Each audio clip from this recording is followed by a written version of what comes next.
Cheers, everybody. Hello, and welcome to a general chit-chat between the Any Questions crew in a more of an American vlog style sense rather than our usual slightly intellectual capacity. We've all got whiskey, I think. Mine's cold tea, obviously. So what have you got? I've got Springbank 15. And because the bottle's downstairs, I've poured a slightly larger. Put the whole bottle in there. I've got the very last dregs of something that I remember. This was delivered via, there we go, that way around. Delivered by Mark Littlejohn on Rannoch Moor one day. That was I was telling the story to somebody a little while ago because they were asking about whiskies, and I was talking about the concept we have of Christmas whiskies, where I don't buy Rachel anything at Christmas and she doesn't buy me anything. Which saves me keeping receipts, obviously, because as soon as you give your wife something, it's like, oh, that's lovely, but have you got the receipt? I think on the very first Christmas whiskey, where we just pooled our money and bought a nice whiskey instead of buying each other something. And I think I phoned you and said, oh, they've got an Octomore 7.2 in booths, and it was a silly low price. And I said, they've got 3 bottles, and I rung you, and you said, oh, yeah, please, get me one. Yeah, because we tried it in the Clackegg, hadn't we? At £40 a shot. It's fantastic. Well, it was £140 down to £100. Yeah. And whenever you looked online, 165 was the cheapest you could find it. And if I remember right, I was bringing your bottle up, and I was driving across Rannoch Moor. It was a cold, frosty morning. It was just absolutely gorgeous conditions. And I thought, oh, that's Tim across there. So I swung the Land Cruiser off the road. I can't remember who you were with, but I jumped out of the car with a... I think. Oh, no, it wasn't. I was with John McMillan, I think. Yeah. You were with somebody else, and I just walked across the moor and just said, there you go, Tim, that's the bottle of Octomore. And I turned around and walked back to the counter. And I'm sure he was looking... No, the best one is you had your camera bag, and you open your camera bag as if to reveal the massive telephoto lens down the central section, and it was just a bottle of whiskey. Yeah. Handed across. There's and it was very, very nice. Between a 70 to 200 f2.8 and a bottle of whiskey. They both fit in the same space. I think they're probably similar prices, the Octomores now, the 7s anyway. Yeah. Oh, yeah. If you could get a bottle of 7.2, it would probably be retailing for quite a bit. There wasn't exactly a lot of them. People are trading them online. I think they're about £500 now if you want the 7.2.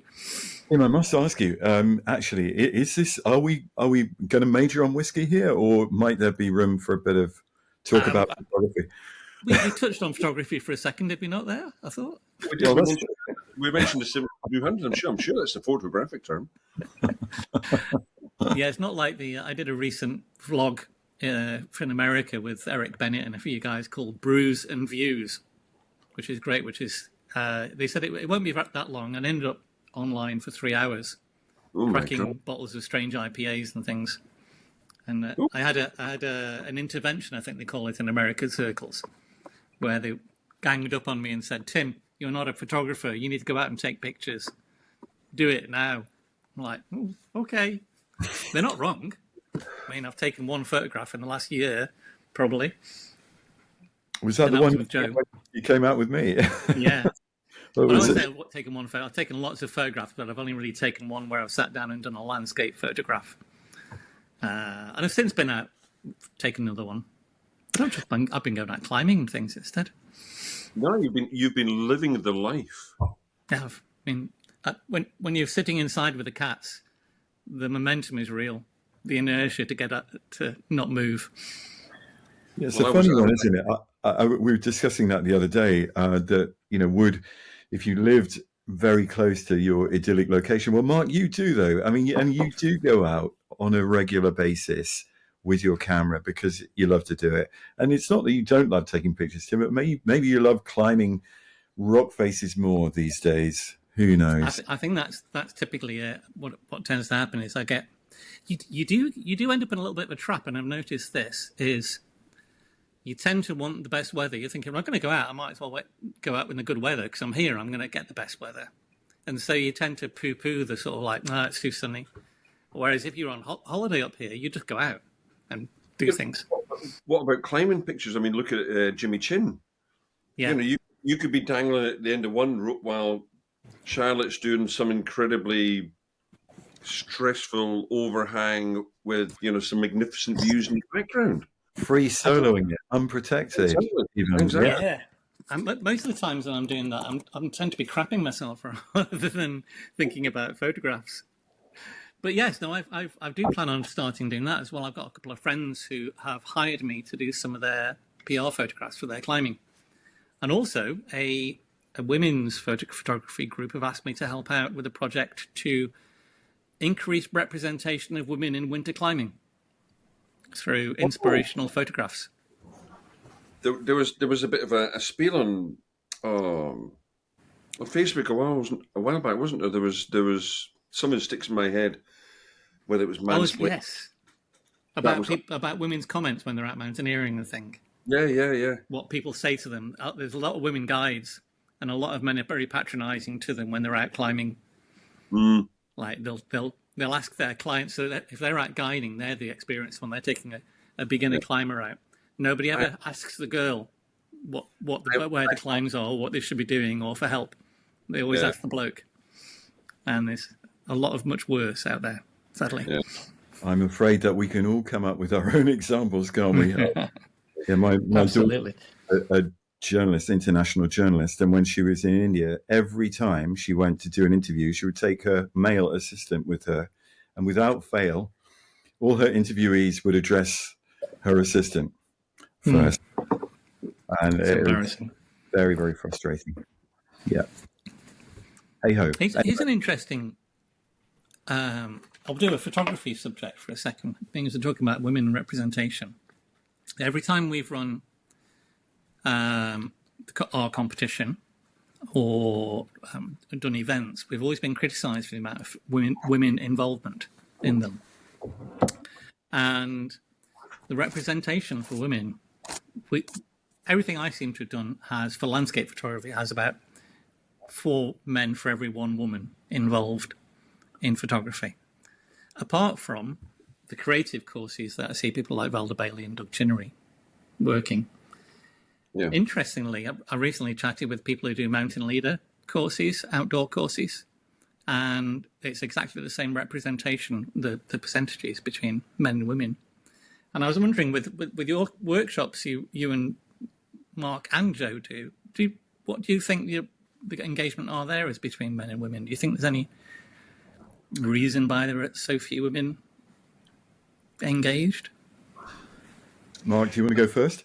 Well, I think women photographers who run tours, I think, will attract a higher percentage, whether or not it's because ladies know that there are less chances of other ladies on tours.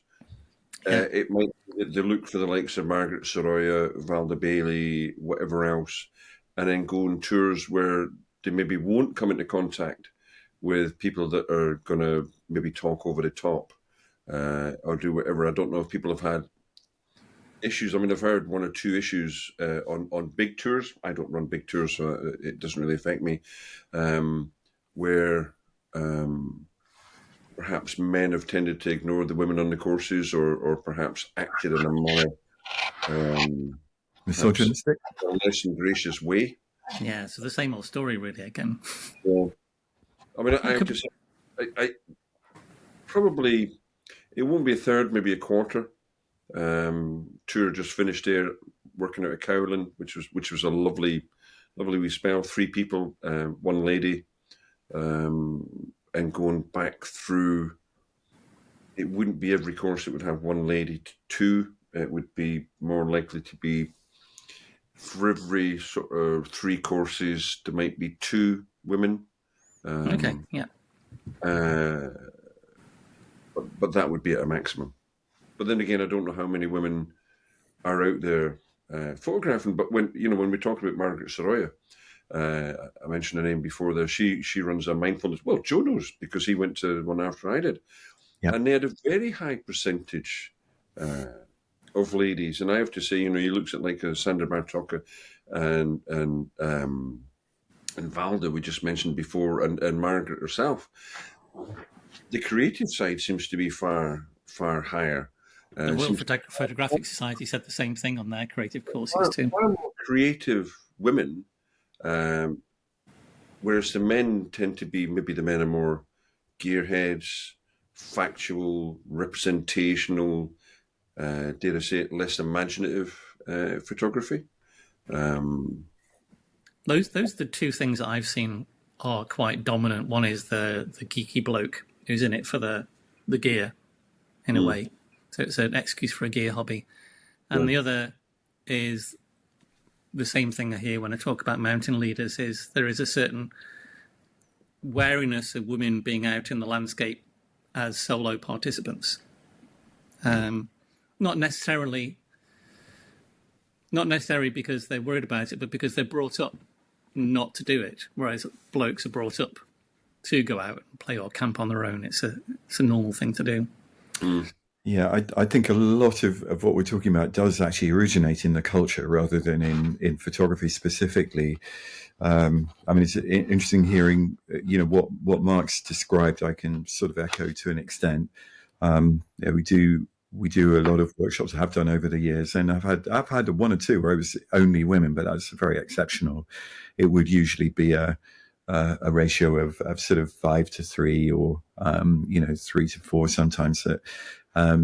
We obviously do have regular female participants who are brilliant photographers, and they keep coming back. And of course, once you get a community of supportive folk of whatever gender, then they encourage each other to join. So we have in I'd say the group I have with David, there's several brilliant women photographers. So it's great to see them, regularly.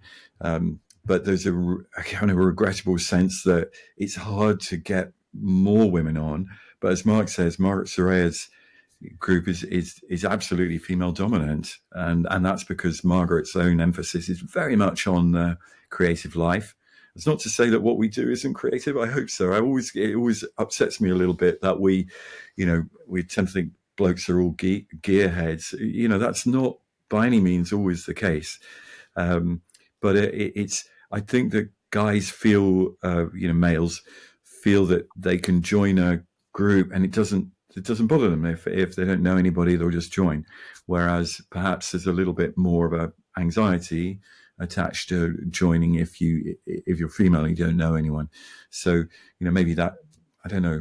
Actually, on that note, Tim, just to go back to it's still this issue, but when we're looking at the wonderful photographers that we've chatted with this last year or so, we have a really good number. You probably have the list there. It may be a slight majority of men, but not a huge majority. Would that be fair to say? Let's just have a quick count. I've got them here in front of me now. We've done a total of 15 episodes. 1, 2, 3. Sounds about right. 4, 5, 6. So 5 women. So 3 to 1 or 2.5 to 1, something like that. Which I say is normal-ish. Interestingly, and I probably don't want to belabor the point for this one, is the nice thing that comes out when I do the calculations of the percentage of women for the people who get into the final rounds of our competition, the percentage of women goes up from about 25% to about 35%. So proportionately more creative and more successful in hitting their goals if creating, being represented in competitions is one of your goals. This is big data. You're applying us. It's interesting. I mean, the other one that comes out of that always is the overrepresentation of Scotland in the world as well. I've done some geographical breakdowns, and America, unsurprisingly, has a big representation. But if you break America down into states and consider the states as countries, it looks a bit more normal compared with Europe. But Scotland is very well represented for photographs, and I don't think that's. Well, it's not just me editing them, because it's obviously the judges come from all over. We have them quite balanced, and I always think that's because Scotland's got such a broad, so many different styles of landscape. If you go to Texas, you'd have to go a long way to start seeing different types of landscapes. And in America, you've got to travel a whole country to go to different states to get the broad range. Whereas in Scotland, you can go around the corner and you can go from completely lush rainforests over to quite barren tops of mountains in Aviemore and things. So you can pick up quite a lot of styles. I think, who was I talking to a while back? They were on about the number of Scandinavians that visit the Highlands of Scotland. I'm thinking, well, surely they've got, Sweden. I think it was they were saying. So they've got these fantastic scenery, the same. But as you said, they would say, well, no, you come around the corner and there's a hill with a load of trees. Next corner is a hill with a load of trees. Whereas even when you talk about the Highlands, you go through Glencoe, it's one particular style.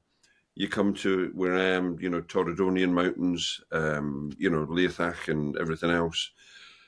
And huge mountains just with all their own personality. But then you go to Inverpolly and, Coigach, Assynt, and you've got Southern and Stack Polly and incredibly alien landscape, isn't it? Yeah. It is. It is. It feels like you've travelled further than just the north of Scotland. It feels like you've gone through some flaming time dimension into an alien world, as you say. Without wanting to overanalyze it, there is I would be really interested to know if there's anywhere in the world that has quite such an extraordinary, amazing confluence of geologies as Scotland, and that's the reason. Lovely people as well. Obviously, yeah. But I dare I say it, Mark? It's probably the geology that has a bigger influence on the number of photographers who go there. I think you're right. I think it's because the geology defines the flora as well. Quite often, it does. It defines the ecotypes in that sense. As well as the landscape types. And of course, the periods of glaciation have made an enormous difference to those mountains. And that's just the recent superficial appearance. But if you dig a bit deeper into that, and the history of Scotland's geology is in itself, even if you never took a photograph, to try to study and understand how this little bit of land that is now at between 55 and 61 degree north, I think, if you include Shetland, has so many unbelievably different landscapes, of course, igneous, metamorphic, sedimentary, all represented in their vast range, and especially the volcanic landscapes.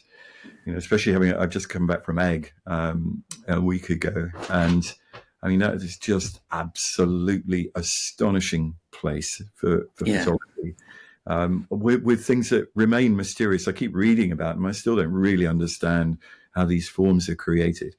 And then that's in turn influenced by, the constant ebb and flow of the tides. So in the intertidal zone in Scotland, even if you never went up a mountain, you'd find this incredible range of different rocks and ecosystems within the rocks, Mark, which you've been working on in your kelp project. Well, it was funny because today was an incredibly low tide. So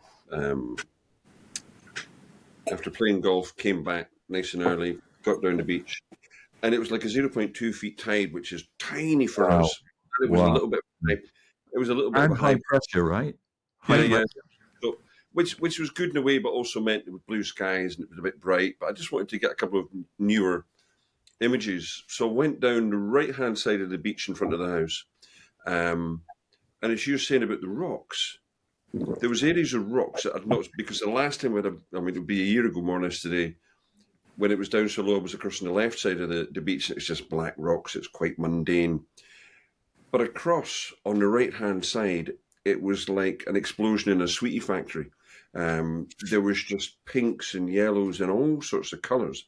I'm assuming it was sort of Lewis and Gneiss or whatever else. It was just absolutely... It was phenomenal, and it was like I'm there looking for the seaweed, for the kelp, and I was transfixed by the rock. It was just fantastic colours, but there was little areas where it had broken up and whatever, and it was just absolutely phenomenal. And it'll be another year before I see that again, unless September or whatever's we get that low tide.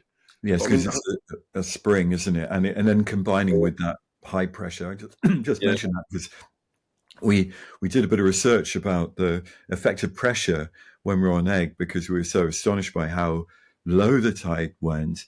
Yeah. And it turns out that even if you take all of the effects of storms and so on out of the equation, the difference between the lowest of low pressures and the highest of high pressures that you typically get in the UK, there's a 2 meter difference. Yeah. That's completely independent of the height of the tide. So that means that if you get a big high pressure event like we're having at the moment, that pushes the tide even further out.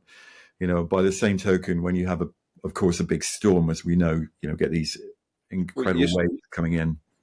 Yesterday wasn't too much difference in the height of the tides, but I wanted to go down and scout it out. But we probably had 50-odd mile-an-hour winds. It's terrible, isn't it? Yeah. Wow. You try and keep your balance when it's driving rain, and it's 50-mile-an-hour winds. You've got waves crashing, and I'm trying to think. Right, am I going to do the right-hand edge, or am I going to do the left edge of the kelp beds? And it was phenomenal. I mean, it seems, believing it, last year I got 2 or 3 absolute favourites with the kelp. And the tide, I thought I was going to be able to walk to Skye. It was that crazy because it was a very high pressure. There was no breeze. There was no swell. It was just magical. It was just phenomenal. Can you tell there was less seaweed there because it was too deep for the seaweed? The beds were absolutely fantastic. The only thing, we've obviously had a lot of storms, so a lot of the kelp was short. So you didn't get the big, wide, luscious sort of like forms that you can get because it sort of like, I don't know what not the gestation period. I don't know what the growth factor is with the kelp because obviously they clear out, they come back again. But I mean, it was like a kelp abattoir on the beach because there was so much washed up.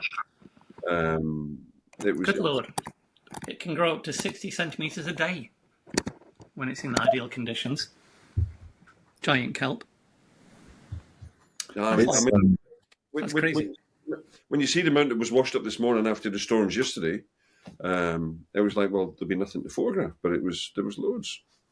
Always amazing me how fast bracken grows when it comes to the start of the year when it breaks out of the ground. It's about fast. You get the little green spirals. You can almost see it coming. And then 2 days later, it's like, ding. And it's ticks everywhere. Wonderful. Yeah, tell me about it. Not so wonderful. No. So how was Egg? Sure. Well, I mean, I kind of want to say it was really boring, in the hope that nobody else is going to go.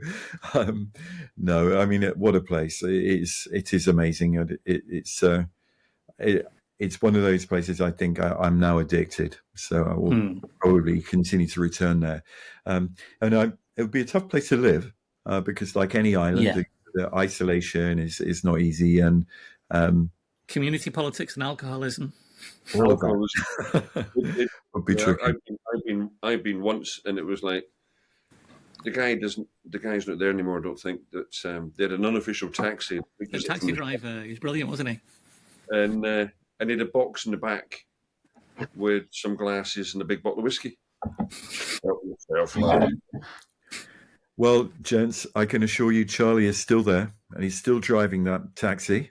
Oh, is he? Brilliant. Yes, and he's still rolling out the whiskey occasionally. We mentioned the Octomore. I'm on the Springbank 15. What are you drinking, Joe? Well, this may shock you, Mark, but it's deliberately designed to shock. So this is a co-op label. It is a 12-year. I deliberately bought it thinking, well, I mean, there's so many different labels you can buy. I thought I'd just try a supermarket label and just see if it's actually any good. It turns out it is. So Co-op food hall stuff is, I mean, Co-op's food's spot on, so why would the booze be any different? I mean, it looks like a sherry Oloroso type cask going by that colour. Agreed. It's very easy drinking, very smooth, so it's probably a Speyside. So, but it's good. So, I mean, I'm not a big smoky whiskey person personally. So I'm on a darker one now. There you go. What are you on now? Oh, Glendronach. Yeah. 18. Blimey. I That's can't posh. get the Parliament anymore. Not on my wages, anyway. Should we have a chat about those wonderful people that we've interviewed? I mean, I don't know if that's appropriate, but Yeah. it's fun to remember that. This is whatever, we're 15 episodes in, so we're over a year of doing these get-togethers, and it's been, I mean, a real privilege. Actually, it really has to be. And the other thing is that I think everybody we've asked has said yes. Yeah. Is that right? Yeah. They've been really nice as well, like you say. And we've had only had a couple of Americans. It's mostly people we've known from here. We've had Guy Tal from America and Matt Payne from America as well. But it's been fab chatting with guys, and it's been fab having a few more, in-depth, friendly discussions with people as well. People don't mind having a little bit of a more of a thoughtful discussion. I think, well, the idea is that it's long enough for, you get the trivia out the way, hopefully, and probe a bit further. I always think that those really wonderful radio, one of the Desert Island Discs is still a bit of a favorite as a radio format because, in a way, it's, I mean, obviously it is designed to draw out the story of somebody's life, isn't it? I suppose, and most people who, if you were asked to do Desert Island Disc, probably all three of us would jump at the chance if we could. Fun. Yeah. And I'm not sure this is quite the equivalent. Maybe we ought to think about doing that, bringing some innovation. We could add a few favourite pictures in for the next ones. Instead of records, you just pick pictures. You'd pick. Yeah, that's not a bad idea. 6 images through. I like it. That, we haven't discussed this beforehand, by the way. Anybody who's listening, this is a new idea. Tim, make note. Who's making notes? I am making notes. Okay. No, I like that. I think that'd be really good. Yeah. So the question is then, would it be, I mean, if it were, say, 3, 4, 5 favorite pictures, would it be the favorite pictures of the photographer, or would it be the favorite pictures that have influenced them in their... The influences would be good, wouldn't it? Mm. Yeah, no, I wasn't thinking about their own. I was thinking about other people's. Yeah. The ones that have had a surprising influence on their. I like it. This has got legs. I like it. Great. But should we try it out? Let's go on then. I'll ask Mark. There we go. I was going to say, you can pick a couple. What would be your surprising pictures that had an influence on your photographic life? Well, the very first, I remember getting asked, did the Masters Division, I think a year or two after Joe did it. And we got asked, the lovely and, sadly departed Steve Watkins got involved and said, I want a talk from you all, because it wasn't just a single person. It was myself, Julian Calverley, Paul Kenny, Valda Bailey, Pete Bridgewood, obviously, because he was a ranger. Wow. And we had to talk about an image that had influenced us, and Paul Kenny brought up Bill Brandt, Valda Bailey, Chris Friel, who's fantastic, and I actually, because I'd never studied photography, I'd never really grown up with it or whatever. For me, it was an image that was in my head, not on a screen or on a print. And it was walking over the top of Brown Hills one day with my dog, Harvey. Came over the brow of Brown Hills, and the top end of Oswater was laid out in front of us. And it had just been raining, the sun had come out, the mist was rising through the trees. There was silvery light across the water. And that always played in my head. But then, I mean, Oswater was really my muse, if you like. I took up photography. And I always think of a picture by a lad called Brian Kerr. Lovely fella, taken pictures well before me. He's had a few commended in the landscape photographer of the year, but he had a picture. I remember I bought my camera in February 2010, and I remember my first dawn that I shot was in February. Rickety little tiny tripod, Pentax KX camera. And the pictures I was taking was just, the sunrise. It was like the colours. It was fabulous. And Brian was across on the other side of the bay I was near to Ayr Point. And Brian had taken a different shot, and he'd taken a different direction, and everything was like a bluey tone. And he had the line of trees that goes out near a point, and they were all just like silhouetted the mountains. But well, you got St. Sunday's beyond, haven't you? And whatever. And I just looked and I thought, that was a totally different picture. He was there at the same time I was, but he shot away from the dawn, not towards it. The colours, the blue, the atmosphere, all that sort of thing. It was just that's a picture that always sticks in my head, and sort of like an early influence, and I suppose in colour, when you think back to that, and I mean the other picture, I suppose is a big influence in taking the smaller pictures. Is one of Paul Kenny's, which is a herring gull feather. I can never work out what the bloody name of it is. It's one of them things I always get mixed up as work of a down, something like that. Another one. And it's I always call it the unhappy gull, if you like, because the feathers that way, as opposed to like a smiley gull. Oh, it's a feather, so it can't be happy or sad. I mean, a feather's going to be sad, isn't it? Because it's no longer flying; it's just like lying there. Yeah, we saw it at Masters of Vision.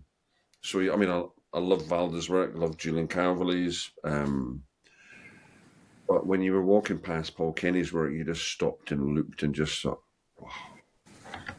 It's got that effect, I think, Paul's work. But yeah, just looking at the picture, something small. And when I moved to Westeros, I remember Paul saying to me, he said, I wonder how long before you start looking down. And it's been funny, I've got these huge mountains, trees, rivers, crags, cliffs, everything else. And yeah, it's just a smaller thing. So Paul's work and that one image by Brian, if I was going to mention two. Hopefully we'll have Paul Kenny on a chat sometime soon. Yeah, if I mentioned three, obviously it would be one by Joe, but Don't say that. No. What about yourself then, Joe? Do you want me to... I'll go first. That's fair enough. I think the one that the biggest influence was when I got bought a workshop for my 40th birthday, and it was a workshop with I didn't know who they were at the time, but David Ward and Richard Childs. We were staying at the Viking Longhouses on Paris, and I didn't know at the time because I was just using a digital camera, but everybody on the workshop was all film photographers apart from me. So I got taken into this photographer, took me under his wing and started teaching me how the large format cameras worked, etc. But at the end of the workshop, the thing that really got me was David showed me the picture of the wooden with the knots and the blue shadows in the background. I can't remember the name of it now, but he showed me a 20 by, I think it must have been bigger than that. It's bigger than 20 by 24, but it's a Cibachrome, and it was just so good. It was just absolutely beautiful. It was like you could fall into it. It had that much clarity, like a pool. And that's when I just decided, right, I'm selling all my gear. I like this idea of large format. I've been convinced during the week anyway. But that was the point where I went, if it can do stuff like that, and if I might be able to do stuff like that, that would be amazing. I think that was the really big one for me. And there's been quite a few since then, but it's interesting you should mention Brian Kerr and some of the photographers of that ilk, because Scott Robertson was one of the ones that I think was influential to me in moving to Scotland in many ways, because his picture from the top of Benacrelast and the big view looking over to the Buckle and the mountains there hooked something in me. Colin Pryor had already hooked me with a few pictures. I think his twilight pictures from the back of the Black Mount looking across Rannoch Moor, things like that were just gobsmacking.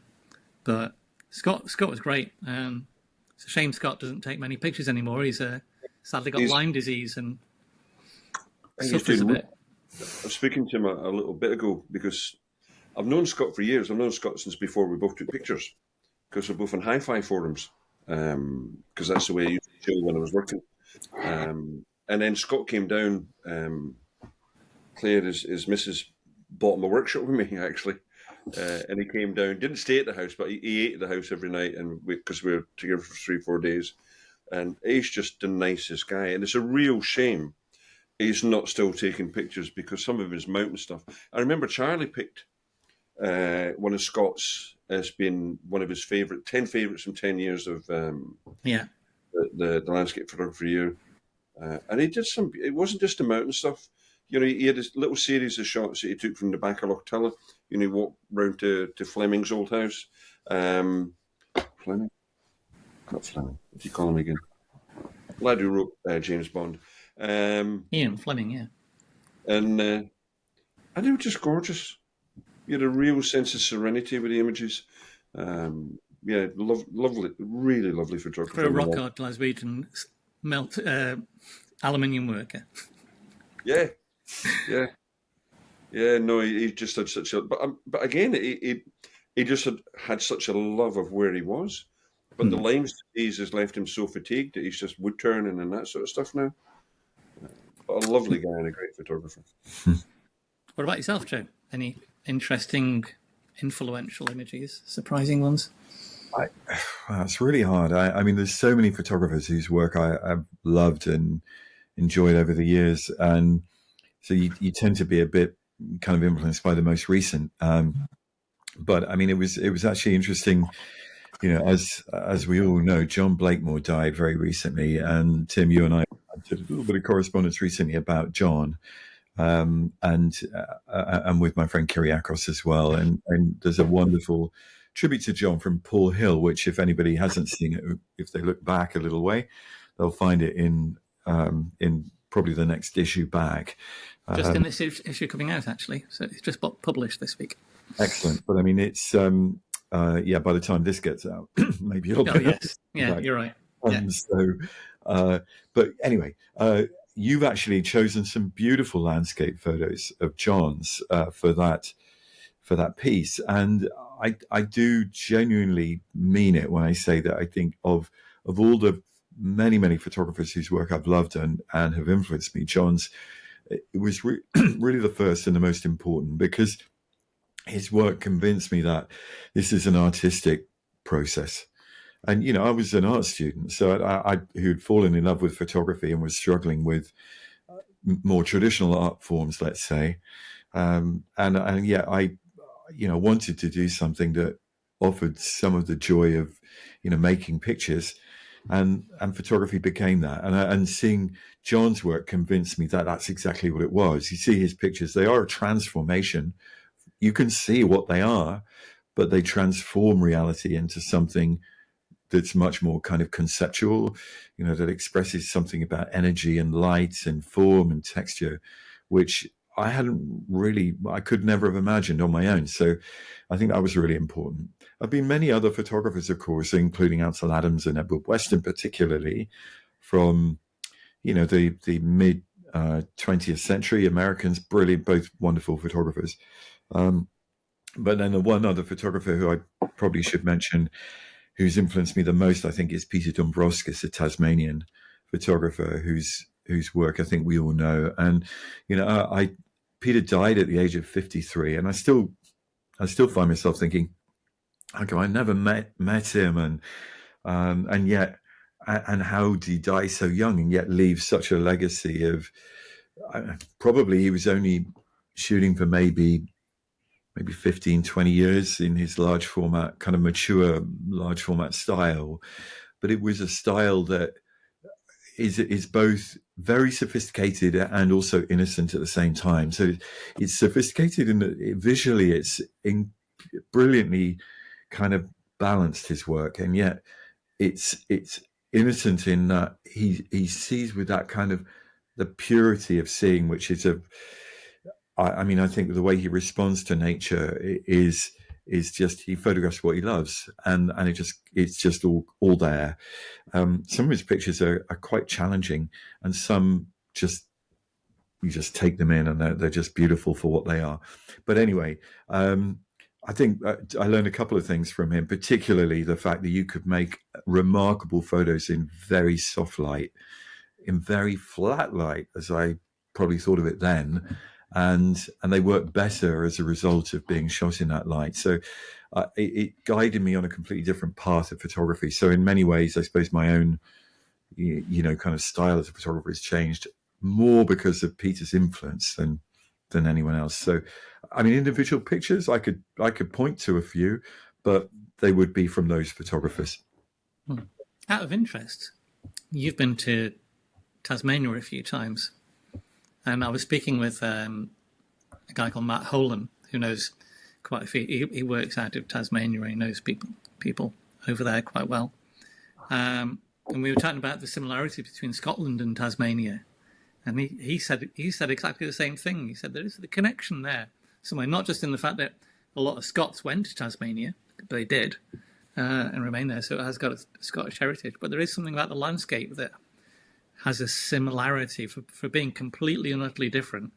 Geologically, it's complex, I think, helps. But there's something more. I'd agree. And sorry, Mark, I can see you should probably jump in here, but that's absolutely true. So, you think, I think probably most people would imagine, oh, well, Scotland, lots of Scots in New Zealand, and that's true, especially in the South Island around Dunedin.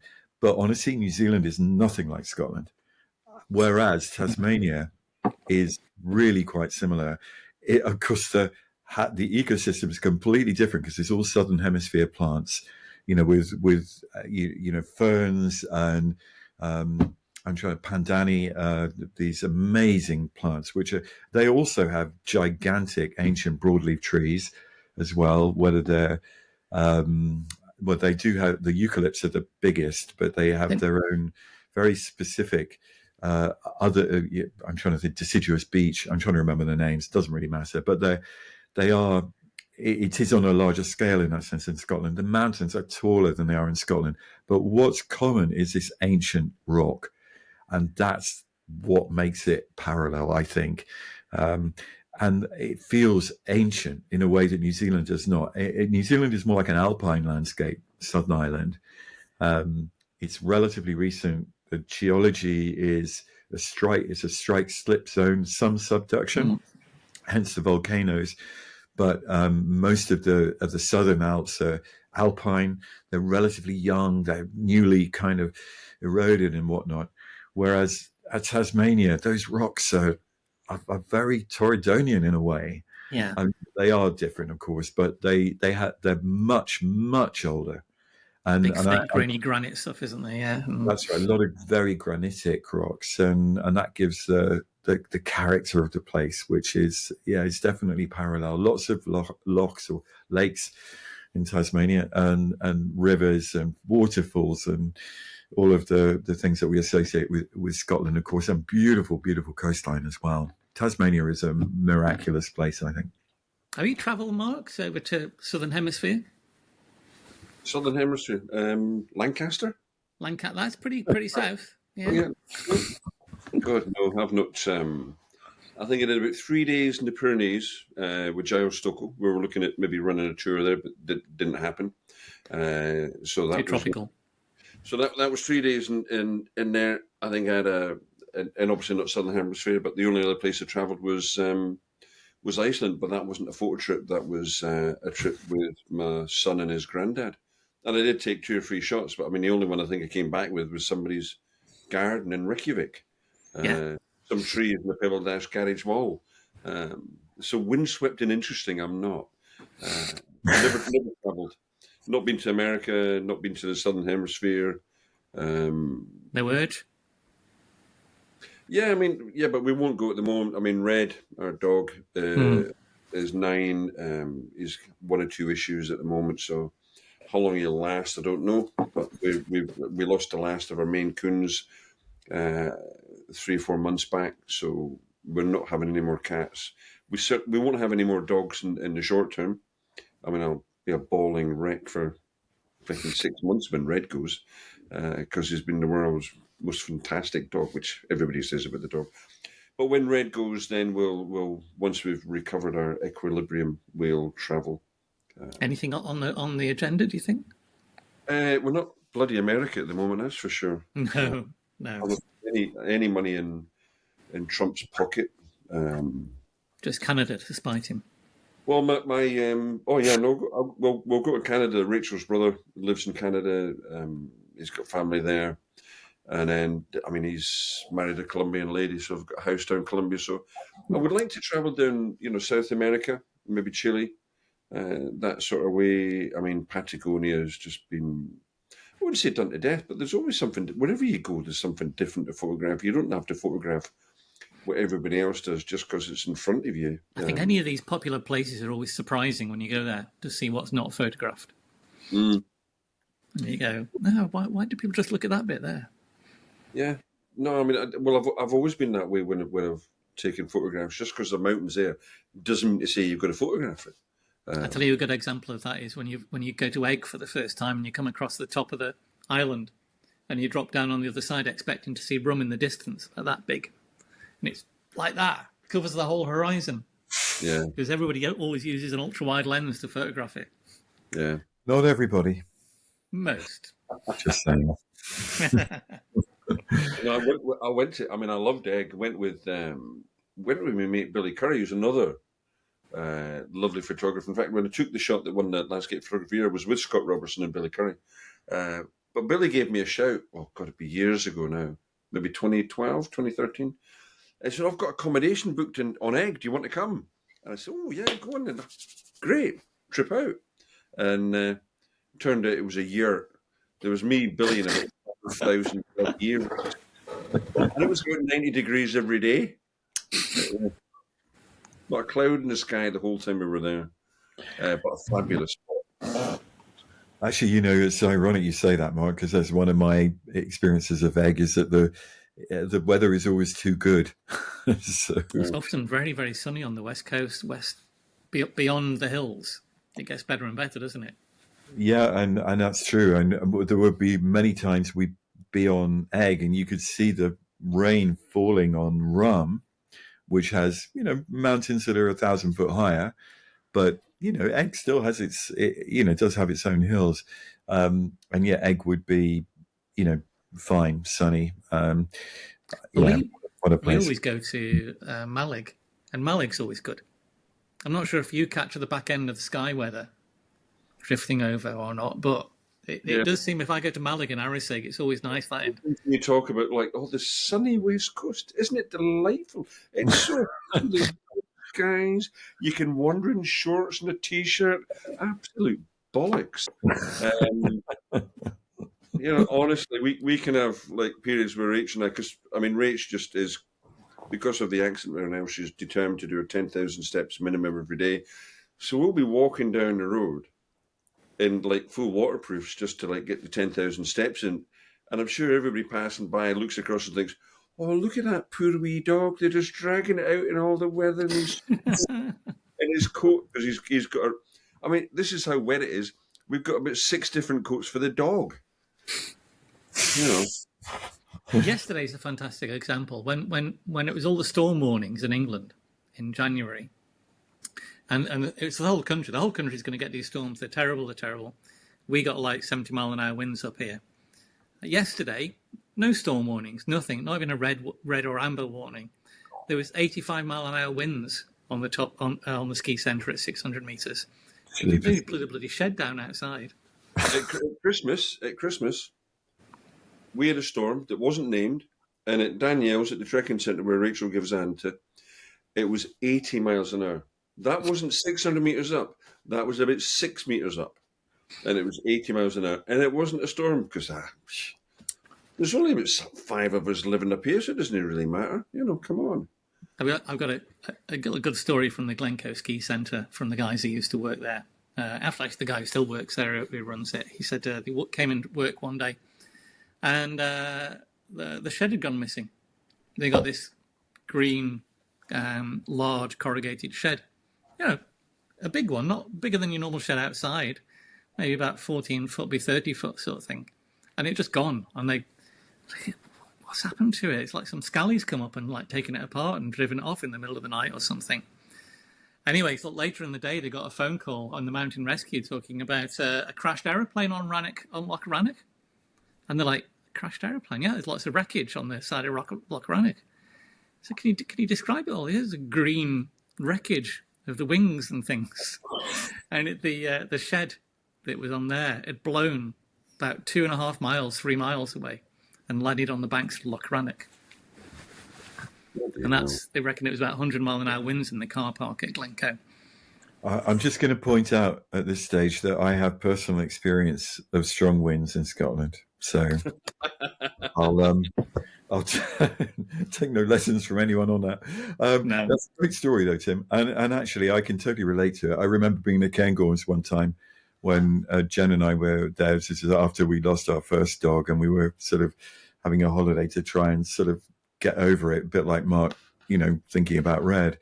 And it was windy. Anyway, I put a umbrella. Made the mistake of trying to put an umbrella up because it was so much snow, and it blew out of my hand, and it just disappeared.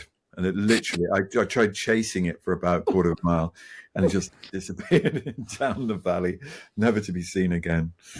So yeah, winds in Scotland, eh? Yeah, it is wild weather, and then it'll be sunny the next day. Perfect. Yeah. Well, I mean, that was today. Today was a beautiful. Again, it's lovely today, isn't it? We are going to have for the next 2 weeks, 2 weeks of glorious sunshine. That's what I've been told. I think Tuesday morning here it suddenly changes and there's no wind. I think it might be into the 60s.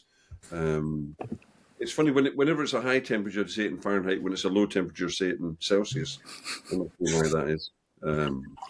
Here's a question for you, Sue. Then, being it's about the any questions, who would we like as a good guest that we could have? Somebody that you don't know, but you'd like to include on the show.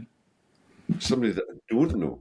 Yeah, so we've done some of the people we know, haven't we? We've done lots of the people we do. And if you don't mind, I'll jump in first because this is something I have thought about. And I just also wanted to say a big thanks to everybody who's subjected themselves to our interrogation up till now, because we've had a lot of fun and I really have enjoyed absolutely everybody who's come on the show. But a couple of people spring to mind from my point of view that we haven't interviewed who I don't know. Michael Kenner is one, because he is, like it or not, and, love or hate Michael's work, he's a very, very influential photographer, and most of his work is based in the landscape. So that would be one. This is my second suggestion. Angela Nicholson. Angela, have never met her, but she runs this website called She Clicks, which is extremely successful. And a lot of the female participants on workshops mention it. So I'm pretty sure Angela probably is quite a general photographer, but she will enjoy doing landscapes. So she probably be a really interesting person to chat with. Yeah. And then finally, this is a bit of a left field suggestion.